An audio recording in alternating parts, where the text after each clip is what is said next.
Hi folks, Rick Berube here, Vice President of Sales of Berkshire Hathaway HomeServices of Arizona, California, and Nevada.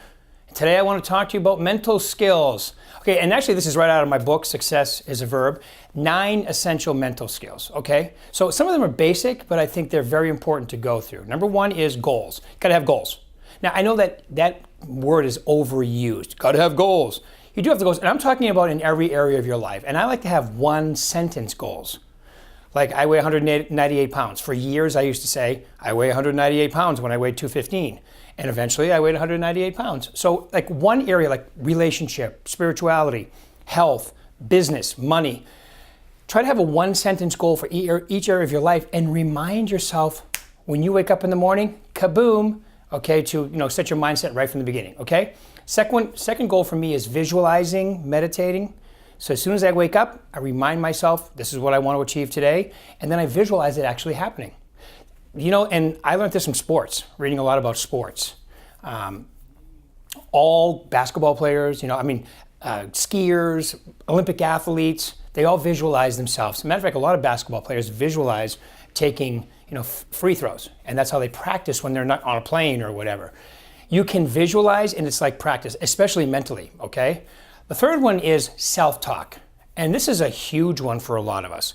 We beat the crap out of ourselves by the way we think and what we say to each other. Okay, to ourselves, I mean. Now, and then speaking of each other, here's the way I like to describe this. Would you talk to your friends, your family, your spouse, your kids, the way you talk to you sometimes? And a lot of times the answer is, well, if you did, you wouldn't have spouse, friends, family, or kids because you chase everybody off. So why are you talking to yourself like that? It doesn't make any sense. It doesn't help you achieve your goals. As a matter of fact, I like to call it being lazy. Like when you try to overcomplicate something, it's just really a way of not doing it. When you talk yourself down, I really can't do it. It's just a way of being lazy. It's really what it is. Fourth one on my list is attitude, and another one that's kind of overused. You get to pick your attitude every day. I don't care what you say, all right? You get to pick your attitude every day. Well, this happened to me. This happened to a lot of people, okay? I've got a past. Everybody's got we all have a past. Some of it's good, some of it's bad. But the old theory is you can learn from the past, but don't stare. Look forward and keep rocking, okay? So you get to pick your attitude. The next one is motivation. And I love when people say this to me. Well, it's easy for you, Rick, you're so motivated. I want to punch them when they say that, as a joke. Because it's not something that is natural to most people. Of course, when you're young and you're a kid, you're motivated, you're enthusiastic, and then all of a sudden life beats you up a little bit, and then it takes a little bit more work to get motivated. So you got to have a ritual. For me, it's reading, listening to great audiobooks. When I go to the gym, I have YouTube on. I call it the Zen of YouTube. Every audiobook, there's actually book reports on books, unbelievable stuff on YouTube. And like Facebook, once you put into it what you're looking for, it starts giving you suggestions. And you can really, really set your mindset and get motivated every day by following that, okay? Next on my list is number 6 is failure. You're in real estate sales. You're in life. Life requires failure. In real estate, it's called rejection. If I'm working out, it's resistance, right? Resistance to work out. A treadmill, resistance. If I'm going to go on an airplane, the resistance of the air over the wing at a certain speed causes lift. Everything requires resistance. In selling, it's just called rejection. As I jokingly say, you need to become a rejection junkie. You can't get enough rejection because the more rejection you get, first off, you get used to it and it's not a big deal.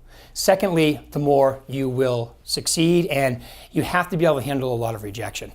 I like to, it's baseball season, and even the best baseball players bat .300, okay, which means they fail 2.5 times as much as they succeed at the plate. So my first question is, what's the difference between a .240 hitter and a .300 hitter? The first answer is probably about $5 or $6 million a year, but it's only like 7 hits per 100. Pretty amazing, right? And I personally believe, because if you stand up right next to each other, they're both in great shape, I think it's a lot of what's going on in between the ears, okay? In other words, their mental skills are tougher and they can handle failure. They fail, they forget, they go on to succeed again. And every time they fail, it's just one more step towards eventually. And if you're batting .300, then 3 out of 10 times you're gonna get hits. But in order to do that, you have to be prepared to win every time. Okay, the 8th one is communication. In real estate sales, you need to be good at communicating.